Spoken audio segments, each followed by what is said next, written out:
বন্ধুরা কেমন আছো? আশা করি নিশ্চয়ই খুব ভালো আছো। আমরাও ভালো আছি। এই দেখো, আজকে কি বলো তো, আজকে অক্ষয় তৃতীয়ার দিন।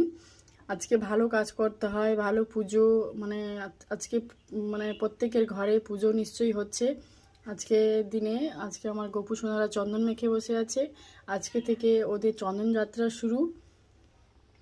আজকে যেটা যেরকম ভালো কাজ করবে, ভালো কর্ম করবে, সেটা অক্ষয় থেকে যাবে। তাই জন্য আমরা সবাই মিলে আজকে খারাপ কোনো কাজ করব না, সেটা যেন অক্ষয় না থাকে। তাই আমরা আজকে অক্ষয় তৃতীয়ার দিনটা ভালো করে মানব। এই আমার গপু সোনা বসে আছে চন্দন মেখে, কত সুন্দর লাগছে, মিষ্টি মিষ্টি করে হাসছে। ছোট গপুকে দেখো, দুজনকে আমি আজকে ধুতি পরিয়ে দিয়েছি এক কালারের। কেমন লাগছে বন্ধুরা কমেন্টে করে জানাবে।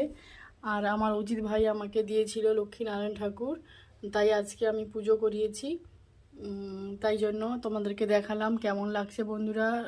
ভালো লাগলে সাবস্ক্রাইব, কমেন্ট, লাইক করে দেবে আমার।